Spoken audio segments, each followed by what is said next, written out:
Shri Venkateswara gold తాకట్టులో ఉన్న మీ బంగారాన్ని విడిపించి కొనబడును.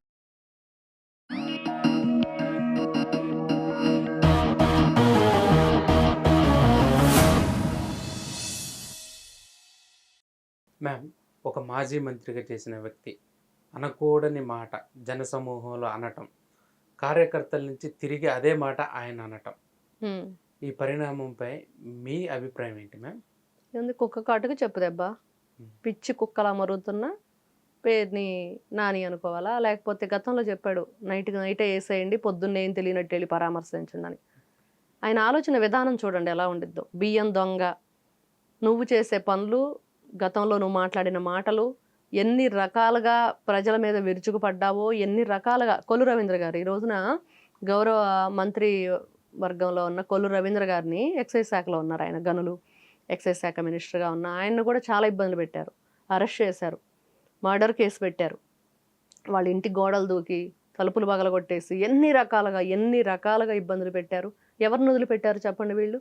వాళ్ళ నియోజకవర్గంలో భూములు కొట్టేశాడా, బియ్యం కొట్టేశాడా? మళ్ళీ ఈ మహానుభావుడే మా ఆవిడ మీద కేసు పెట్టద్దు అన్నాడు చంద్రబాబు నాయుడు అని మళ్ళీ మీటింగ్ పెట్టి మరీ ప్రెస్ మీట్లో చెప్పాడు చంద్రబాబు నాయుడు మంచోడు అని చెప్పేసి. అంటే మీరు తప్పులు చేస్తారు, క్షమిస్తే మంచోళ్ళు. మీరు తప్పులు చేసినా కూడా ఎందుకు క్షమించాలి అనేది ఈ రోజున అందరం అడుగుతున్నది. ఎన్ని రకాలుగా అయినా మీరు మాట్లాడతారు తప్పించుకోవటానికి, కానీ మీరు చేసిన తప్పులకు బలైనపోయిన వాళ్ళ పరిస్థితి ఏంటి? మీ వల్ల రాష్ట్ర బడ్జెట్ అంతా మీరు దోచేస్తే రాష్ట్ర ప్రజల పరిస్థితి ఏంటి? మీరు ప్రజాప్రతినిధులుగా ఉండి ప్రజల సొమ్మును కొట్టేసిన దొంగల్లాగా మీరు మారి ఈ రోజున మీరు దొంగ అంటే ఎందుకు మీకు అంత బాధ? దొంగలే కదా వీళ్ళంతా, కులాన్ని అడ్డం పెట్టుకొని. ఆ కులం ఎందుకు తీసుకొస్తున్నారు అసలు? ఆ కుల పిచ్చేంటి వీళ్ళకి? అంటే ఇంకా మీకు రాజకీయంగా ఎదుర్కోవడానికి ఎటువంటి హోప్ లేక ఇంకా వేరేదేం లేదు మార్గం, ఇదొక్కటే మార్గం కనిపిస్తుంది జగన్మోహన్ రెడ్డి అండ్ బ్యాచ్కి. జే బ్యాచ్ అంతే, దొంగల ముఠ, దెబ్బకు టా దొంగల ముఠ అని చెప్పేసి ఒక సినిమా పేరు ఉండిద్ది, డబ్బుకు లోకం దాసోహం అని. వీళ్ళంతా దొంగల బండి అనమాట బ్యాచ్. ఈ దొంగల బండి అంతా ఏం చేస్తారు, ఇట్లా మాటలు చెప్పుకుంటూ బూతులు తిట్టు పదవులు పట్టు అని చెప్పి జగన్మోహన్ రెడ్డి ఒకటి పెట్టాడు కదా, అంతే. ఎవరు ఎక్కువగా బూతులు తిడతారు, ఎవరు దాడులు చేస్తారు. ఈ పేర్ని నాని రావటానికి కారణం మీకు తెలుసు అసలు ఎందుకు వచ్చాడో? పేర్ని నాని అనే వ్యక్తి జగన్మోహన్ రెడ్డి రైతు కోసం ఒక కమిటీ వేశాడు, రైతు పరిరక్షణ కమిటీ అని చెప్పేసి. ఆ కమిటీలో ఈయన్ని ఒక నెంబర్గా పెట్టాడనమాట. అంబటి రాంబాబుని, లేకపోతే పేర్ని నానిని, ఇంకొక మొండితో ఒక అరుణ్ కుమార్ని, ఇంకొక ఆయన ఉన్నాడు ఎంపీగా చేశాడు గతంలో, ఆయన్ని, ఇంకొక వ్యక్తి, ఇంకా చాలామంది ఉన్నారు నిన్న వచ్చిన వ్యక్తుల్లో. ఇట్లా వీళ్ళంతా కూడా వీళ్ళకి ఏ విధంగా ఆస్కార్ లెవెల్లో అవార్డులు ఇవ్వాలో, లేకపోతే భాస్కర్ అవార్డు ఇవ్వాలో, అత్తారింటికి దారేదిలో తెలియదు కానీ మొత్తానికి పనికి మాలిన బ్యాచ్కి కేర్ ఆఫ్ అడ్రస్ వీళ్ళు, దొంగల ముఠాకి కేర్ ఆఫ్ అడ్రస్ వీళ్ళు, దోచుకోవడానికి కేర్ ఆఫ్ అడ్రస్ వీళ్ళు అనేది మాత్రం ఖచ్చితంగా చెప్పచ్చు. ఇట్లాంటి వ్యక్తులు పోలీసును కూడా ఇంకొక 3 ఏళ్ళు మేమే వస్తున్నాం రా అని కూడా, అవును, పేరుని నాని గారు అనటం, ఏదైనా మాట్లాడతాడు. అతనికి ఏ విధంగా మనం వీళ్ళకి బుద్ధి చెప్పాలి అని అంటే, పోలీసులు వెంటనే ఏం చేయాలండి, చెంప పగలగొట్టాలి అక్కడే. పగలగొడితే అప్పుడు పోలీస్ అంటే ఏంటి, వాళ్ళ సత్తా అంటే వీళ్ళ నాయకుడు బట్టలు కూడా తీస్తానన్నాడు పోలీసులది, అందుకని చెప్పి పోలీసుల మీద ఎవరికి రెస్పెక్ట్ ఉండిద్ది? చూసాం కదా వీళ్ళు చేసే పనులు, పోలీసుల మీద విరుచుకుపడటం, పోలీసులను కూడా బెదిరిస్తున్నారంటే ఈ రోజున పోలీస్ సంఘాలు లేవా? ఆ పోలీస్ సంఘాలు, ఉద్యోగ సంఘాల వాళ్ళు లేరా? ఎవరు దానికి అధ్యక్షులు? వాళ్ళు ఎందుకు మాట్లాడరు? ఎందుకు వీళ్ళ మీద యాక్షన్ తీసుకోరు? ఎందుకు ఈ రోజున వీళ్ళు బరిదెగించి రాష్ట్రం మీద పడి ఈ విధంగా ఇలాంటి పిచ్చి మాటలు మాట్లాడుతూ పిచ్చి కుక్కల్లాగా ప్రవర్తిస్తున్నారు? అంటే జగన్మోహన్ రెడ్డికి మేము కుక్కల్లా పనిచేస్తాం, కాపలా కుక్కలం, ఆ జెండా మోయటానికి మేము ఉన్నాం, ఎప్పుడు మా భుజాల మీద జగన్మోహన్ రెడ్డిని ఎక్కించుకుంటామని చెప్పేసి చెప్పాడు ఈ పేరును నాని. మరి నీలాంటాడిని ఏం చేయాలి? ఏ విధంగా బుద్ధి చెప్పాలి? నువ్వు నిజంగా నువ్వు ర్యాబిస్ వ్యాధి సోకిన కుక్కవే కాబట్టి ఇలాంటి కుక్క భాష మాట్లాడుతున్నావు. ఎందుకు కులాన్ని ఎందుకు తీసుకొస్తున్నావు? పవన్ కళ్యాణ్ గారిని ఎందుకు టార్గెట్ చేస్తున్నావు? ఈ రోజున నీకు ఈ కుల పిచ్చేంటి అంటే దానికి ఏంటంటే, రేపు నాకు పదవి కావాలి, ఎక్కడైనా మరి జగన్మోహన్ రెడ్డి గారు ఈ విధంగా తిడితేనే నాకు పదవి ఇస్తాడని చెప్పేసి పబ్లిక్గా ఒప్పుకుంటున్నాడు అనేది అర్థమవుతుంది. ఆ మధ్య చూసాం గుడివాడలో ఈ కొడాల నానికి సంబంధించి ఆ ప్లేస్ని రీప్లేస్ చేయడానికి ఈ వ్యక్తి వచ్చాడు.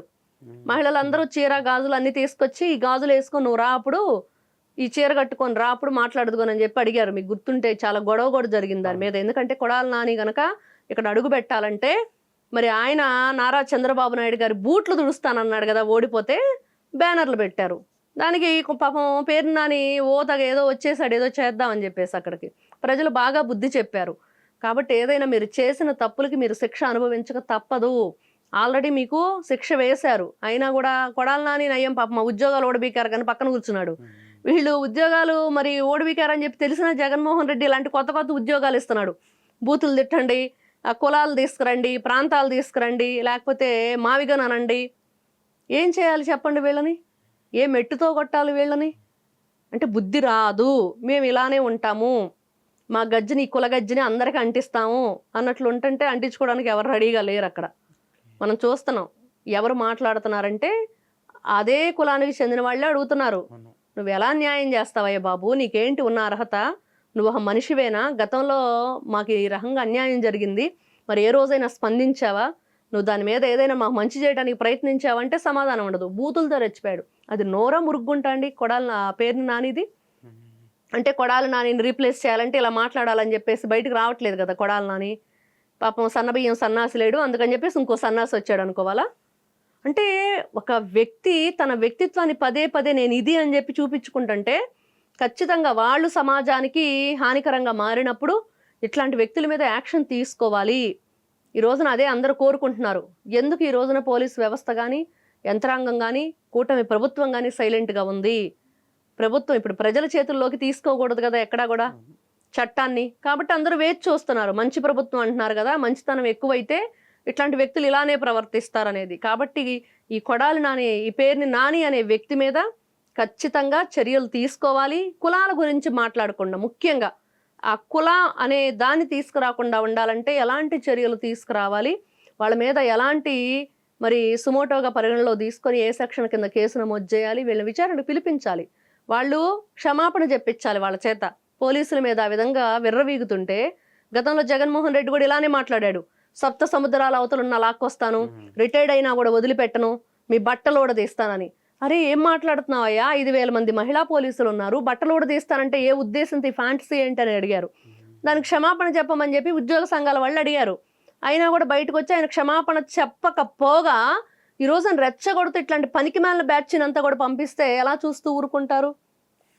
ఎలా ఊరుకోవాలి? కాబట్టి ఈ రోజున నిన్న జరిగిన పరిణామానికి జగన్మోహన్ రెడ్డి శిక్ష అనుభవించాలి. జగన్మోహన్ రెడ్డి ఇంటి మీదకి వెళ్ళి వీళ్ళంతా కూడా అక్కడ ధర్నా చేయాలి.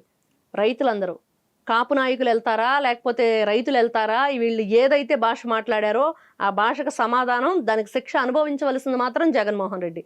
కాబట్టి తాడేపల్లి ప్యాలెస్ను ముట్టడించాలి. అక్కడికి వెళ్ళి ప్రశాంతంగా కూర్చోండి, ధర్నా చేయండి. జగన్మోహన్ రెడ్డి ఎలా వస్తాడు, ఎప్పుడు వస్తాడు చూసి దానికి సమాధానం క్షమాపణ చెప్పించి అప్పుడు బయటకు రావాలి శాంతియుతంగా. అది ఎలాంటి అంటే ఇలాంటి వాళ్ళకి, మొరిగే వాళ్ళకి ఎలా సమాధానం చెప్పాలంటే జగన్మోహన్ రెడ్డి వీళ్ళందరికీ కేర్ ఆఫ్ అడ్రస్. కాబట్టి ఫస్ట్ వెళ్ళి వాళ్ళ ఇంటి దగ్గర కూర్చుంటే బాగుండిద్ది అనేది ఈ రోజున అందరం అనుకుంటున్న విషయం.